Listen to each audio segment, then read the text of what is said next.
En el libro El carácter de Dios y la última generación, en el capítulo 11, titulado ¿Cuál es el estado de la última generación?, el doctor Ranko Stefanovic afirma lo siguiente: el pueblo de Dios nunca llegará a un estado sin pecado mientras esté en esta carne. Para apoyar esta afirmación, el doctor Stefanovic cita las siguientes declaraciones de Ellen G. White. La primera se encuentra en Testimonios para la Iglesia, tomo 1, página 305. Dice: mientras reine Satanás, tendremos que subyugar el yo, tendremos asedios que vencer y no habrá punto en que detenerse, donde podamos decir que hemos alcanzado la plena victoria. La otra declaración que cita el doctor Stefanovic se encuentra en Señales de los Tiempos, 23 de marzo de 1888. Dice: no podemos decir yo no tengo pecado hasta que este cuerpo vil sea cambiado y transformado a la semejanza de su cuerpo divino. Pero si procuramos constantemente seguir a Jesús, tenemos la bendita esperanza de estar ante el trono de Dios sin mancha ni arruga, completos en Cristo, ataviados con su justicia y perfección. Y la otra declaración se encuentra en Señales de los Tiempos, 16 de mayo de 1895. Dice así: cuando termine el conflicto de la vida, cuando la armadura sea colocada a los pies de Jesús, cuando los santos de Dios sean glorificados, entonces y solo entonces será seguro afirmar que somos salvos y sin pecado. Analicemos brevemente por separado las declaraciones anteriores. Leamos nuevamente la que se encuentra en Testimonios para la Iglesia, tomo 1, página 305. Dice así: mientras reine Satanás, tendremos que subyugar el yo, tendremos asedios que vencer y no habrá punto en que detenerse, donde podamos decir que hemos alcanzado la plena victoria. Hasta ahí la declaración. Cuando analizamos esta declaración en su contexto, no encontramos nada que indique que Ellen G. White estuviese en contra de la perfección sin pecado del carácter antes de la glorificación.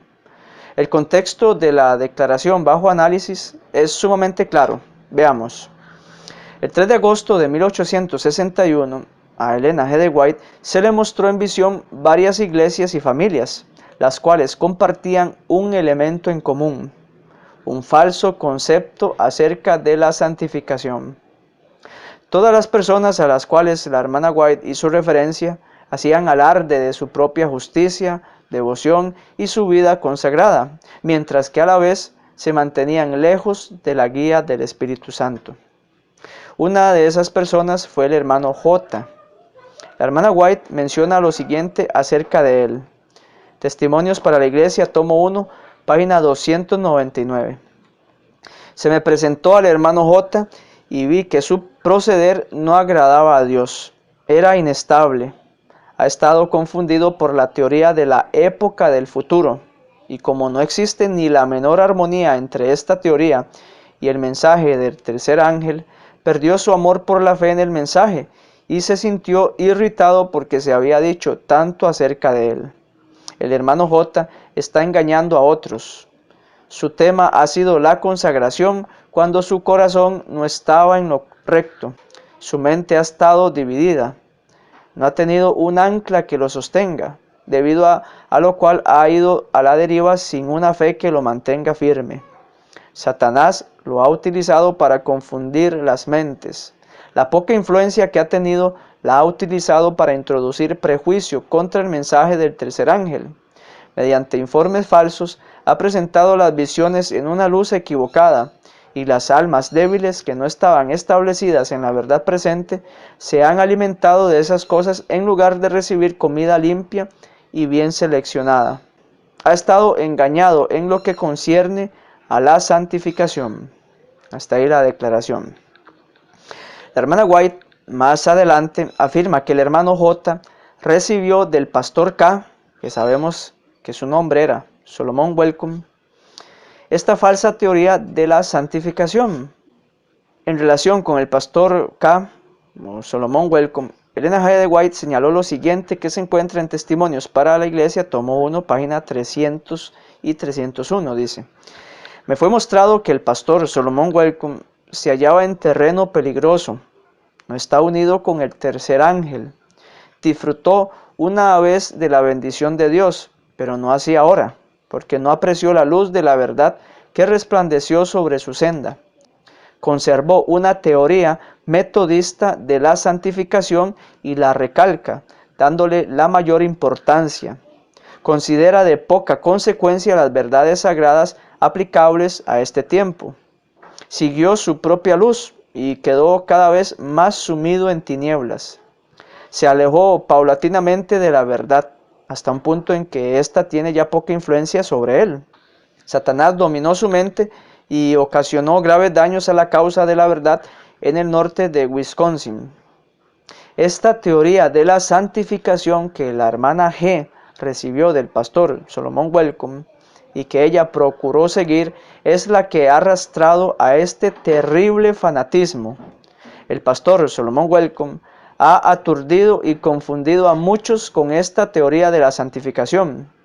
Todos los que la abrazan pierden en extenso grado su interés por el mensaje del tercer ángel y su amor hacia él. Esta opinión de la santificación es una teoría que parece muy hermosa. Blanquea las pobres almas que están en las tinieblas del error y del orgullo. Les da apariencia de buenos cristianos, dotados de santidad, cuando sus corazones están corrompidos. Es una teoría que proclama paz y seguridad, que no saca a la luz el mal, ni reprende los yerros. Cura superficialmente las heridas de la hija del pueblo de Dios, proclamando paz, paz cuando no hay paz. Hombres y mujeres de corazones corruptos se arropan con el manto de la santificación y son considerados como ejemplos del rebaño cuando son agentes de Satanás que él usa para engañar a las almas sinceras y atraerlas a una senda desviada, de modo que no sientan la fuerza y la importancia de las verdades solemnes proclamadas por el tercer ángel. El pastor Solomon Welcome ha sido considerado como un ejemplo, mientras que perjudicaba a la causa de Dios. Su vida no ha sido sin culpa, sus caminos no han estado de acuerdo con la santa ley de Dios ni con la vida inmaculada de Cristo. Su naturaleza corrompida no está subyugada y, sin embargo, se espacía mucho en la santificación y con ello engaña a muchos. Me fueron mostradas sus labores pasadas. No hizo entrar a las almas en la verdad ni las estableció en el mensaje del tercer ángel. Presenta una teoría de la santificación como asunto de la mayor importancia, mientras que da poca importancia al conducto por el cual se recibe la bendición de Dios. Santifícalos en tu verdad, tu palabra es verdad. Juan 17:17. No considera la verdad presente, que es el conducto, sino que la pisotea. Los hombres pueden clamar santidad, santidad, santificación, santificación, consagración, consagración, y sin embargo no tener más experiencia de lo que mencionan que el pecador con sus propensiones corruptas. Dios no tardará en arrancar este manto blanqueado de profesa santificación con que algunas personas de mente carnal se han revestido para ocultar la deformidad de su alma. Más adelante a Elena G. de White se le mostró el caso del hermano L. Sobre este escribió en la misma obra, Testimonios para la Iglesia, tomo 1, en las páginas 302 y 303. Me fue mostrado el caso del señor L. Él habla mucho acerca de la santificación, pero se engaña a sí mismo, y otros se engañan respecto a él. Su santificación tal vez le dure mientras está en la reunión, pero no puede soportar la prueba. La santidad bíblica purifica la vida, pero el corazón de L no ha sido purificado. Hay mal en su corazón y en su vida, y los enemigos de nuestra fe han tenido ocasión de arrojar oprobios sobre los observadores del sábado. Juzgan el árbol por sus frutos. Antes bien renunciamos a lo oculto y vergonzoso, no andando con astucia ni adulterando la palabra de Dios, sino por la manifestación de la verdad, recomendándonos a toda conciencia humana delante de Dios. Segunda a los Corintios, capítulo 4, verso 2. Muchos obran directamente contra el pasaje citado. Andan con astucia y manejan engañosamente la palabra de Dios. No ejemplifican la verdad en su vida. Sienten preocupación especial por la santificación, pero desechan la palabra de Dios. oran, cantan y gritan acerca de la santificación. Hombres de corazón corrupto asumen aires de inocencia y profesan ser consagrados, pero esto no evidencia que lo sean. Sus acciones testifican acerca de ellos. Sus conciencias están cauterizadas, pero llegará el día del juicio de Dios y la obra de cada uno será manifiesta, según lo que haya sido. Cada uno recibirá de acuerdo con sus acciones. Dijo el ángel mientras señalaba a él: ¿qué tienes tú que hablar de mis leyes y que tomar mi pacto en tu boca? Pues tú aborreces la corrección y echas a tu espalda mis palabras. Si veías al ladrón, tú corrías con él, y con los adúlteros era tu parte. Tu boca metías en el mal, y tu lengua componía engaño. Salmos 51, 16 al 19.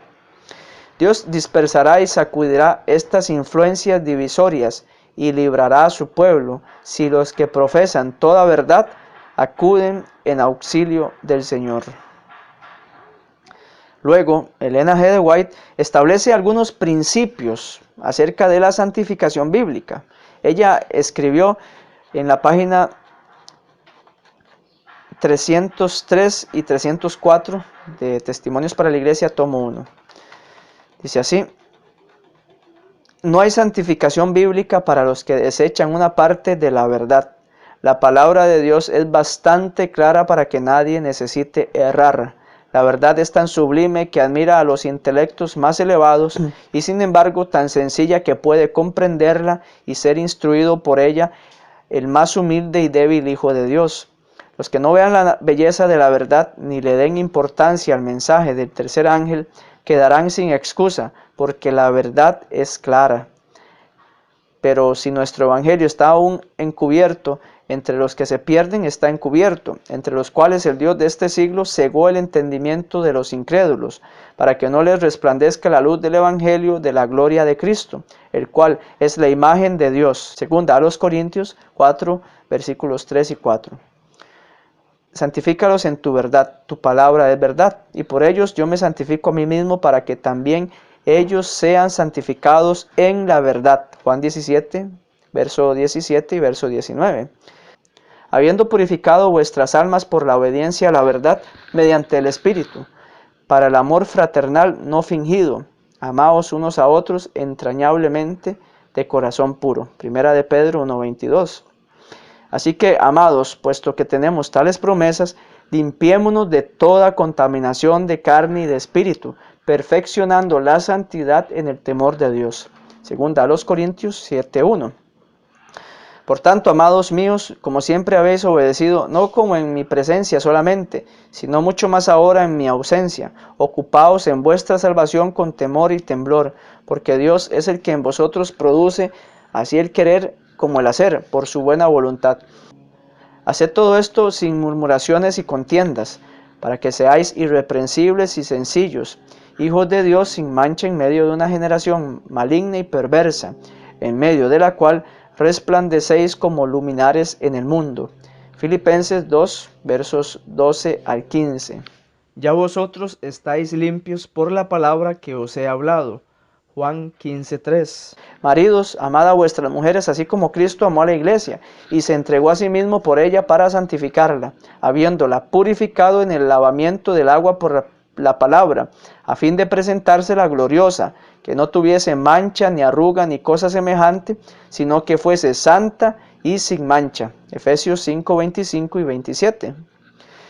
Tal es la santificación bíblica. No es simplemente ostentación u obra exterior. Es la santificación recibida por el conducto de la verdad. Es la verdad recibida en el corazón y puesta en práctica en la vida. Jesús, considerado como hombre, era perfecto y sin embargo crecía en gracia. Y Jesús crecía en sabiduría, en estatura y en edad, y en gracia para con Dios y los hombres. Lucas 2:52. Aún el cristiano más perfecto puede crecer continuamente en el conocimiento y en el amor de Dios. Por lo cual, oh amados, estando en espera de estas cosas, procurad con diligencia ser hallados por Él sin mancha e irreprensibles en paz. Antes bien, creced en la gracia y el conocimiento de nuestro Señor y Salvador Jesucristo. A Él sea gloria ahora y hasta el día de la eternidad. Amén. Segunda de Pedro, capítulo 3, versos 14 y 18. Hasta ahí la declaración de la hermana White.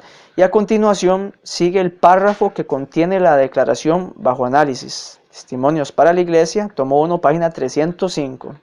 Dice así: la santificación no es obra de un momento, una hora o un día. Es un crecimiento continuo en la gracia. No sabemos un día cuán intenso será nuestro conflicto al día siguiente.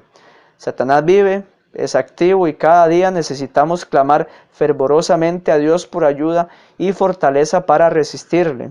Mientras reine Satanás, tendremos que subyugar el yo, tendremos asedios que vencer y no habrá punto en que detenerse, donde podamos decir que hemos alcanzado la plena victoria.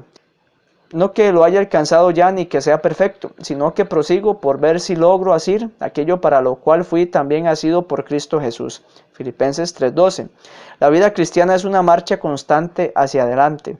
Jesús está sentado para refinar y purificar a sus hijos, y cuando su imagen se refleja perfectamente en ellos, son perfectos y santos, preparados para la traslación.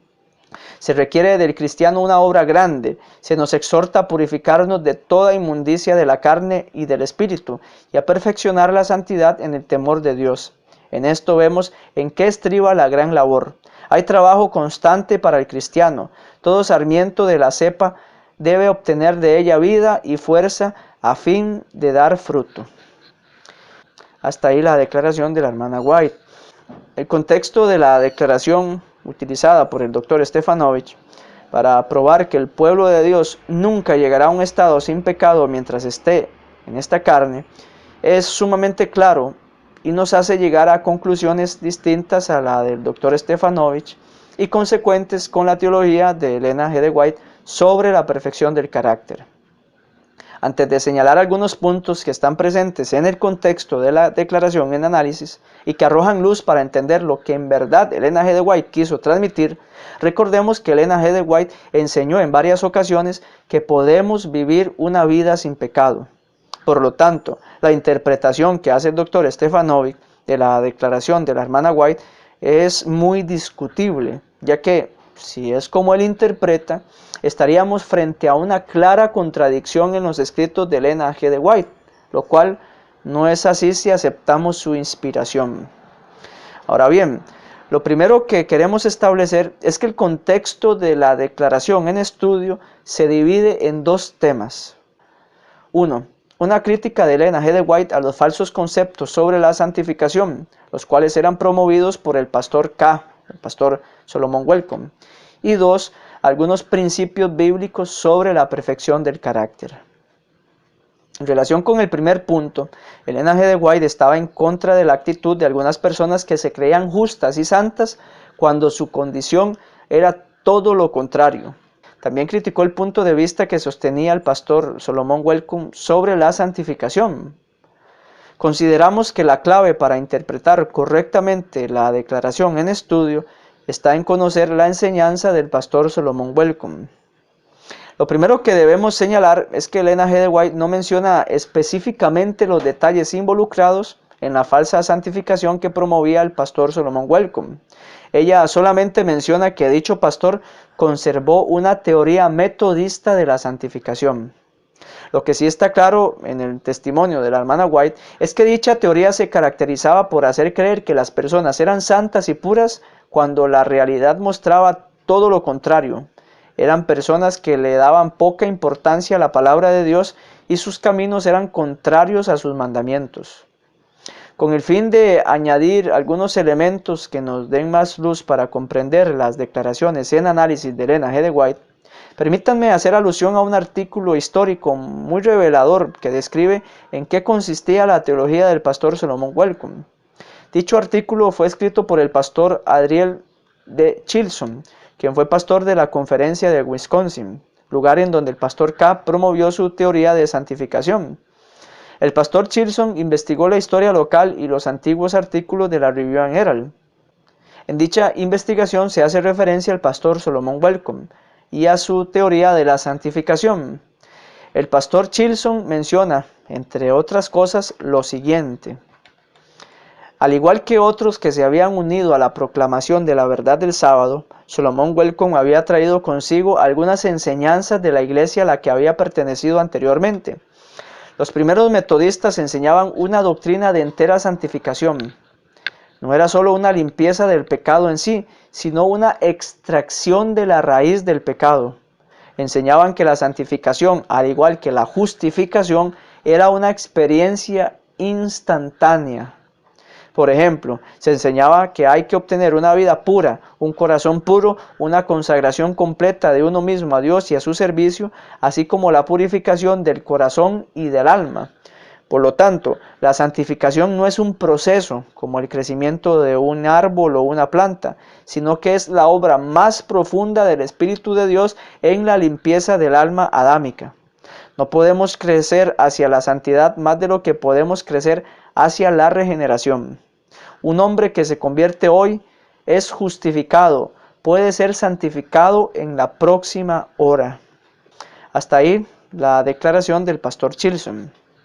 Como se puede ver, la teoría metodista sobre la santificación que promovía el pastor Solomon Welcome enseñaba que la santificación no era un proceso, tal y como lo enseña la Biblia y Elena G. de White, sino una experiencia instantánea, que no solo limpiaba el pecado, sino que extraía la raíz del pecado, es decir, la naturaleza caída y todas las pasiones heredadas.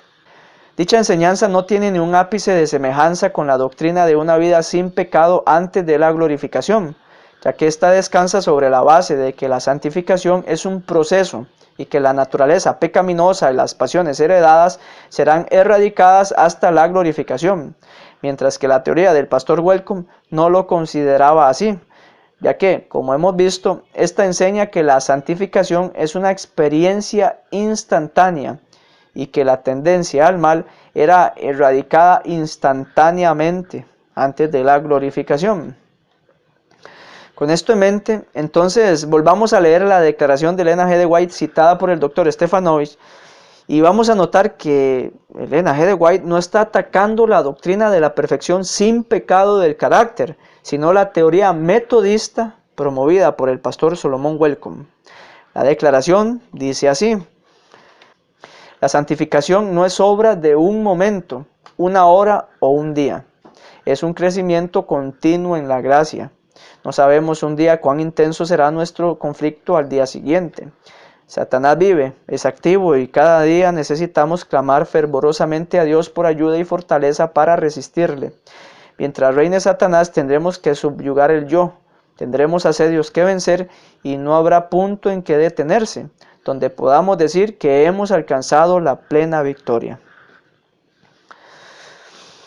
Elena G. de White es clara en que la santificación no es obra de un momento, una hora o un día, contrario a lo que afirmó el pastor Welcome. Aunque hayamos experimentado el nuevo nacimiento y vivamos una vida sin pecado, es decir, sin transgredir los 10 mandamientos, esto no significa que entonces estamos libres de las acechanzas del enemigo. No podemos olvidar que nuestra naturaleza pecaminosa se mantendrá hasta la glorificación, pero como ya hemos mencionado, dicha naturaleza no es pecado. De esta manera podemos concluir, sin violentar el contexto inmediato y general de la declaración bajo análisis, que Elena G. de White no está diciendo que viviremos sin pecado en relación al carácter hasta la segunda venida de Cristo, sino que más bien está atacando la falsa teoría que fue promovida por el pastor Welcome, la cual consistía en promover la idea de que la santificación era una experiencia instantánea, en donde se erradicaba la naturaleza pecaminosa. La segunda declaración que utiliza el Dr. Stefanovic para probar que no alcanzaremos una vida sin pecado en esta tierra es la que se encuentra en Señales de los Tiempos, 23 de marzo de 1888. Dice así: no podemos decir yo no tengo pecado hasta que este cuerpo vil sea cambiado y transformado a la semejanza de su cuerpo divino. Pero si procuramos constantemente seguir a Jesús, tenemos la bendita esperanza de estar ante el trono de Dios sin mancha ni arruga, completos en Cristo, ataviados con su justicia y perfección. Hasta ahí la declaración. Para la explicación de esta declaración, quisiera referirlos a la exposición del pastor Víctor Venegas, que se titula Perspectiva Bíblica de la Salvación. Allí se analiza en detalle la declaración ya mencionada. Y la otra declaración que utiliza el Dr. Stefanovich con el fin de demostrar que el pueblo de Dios nunca llegará a un estado sin pecado mientras esté en esta carne, es la que se encuentra en Señales de los Tiempos, 16 de mayo de 1895. La veremos en la próxima sección.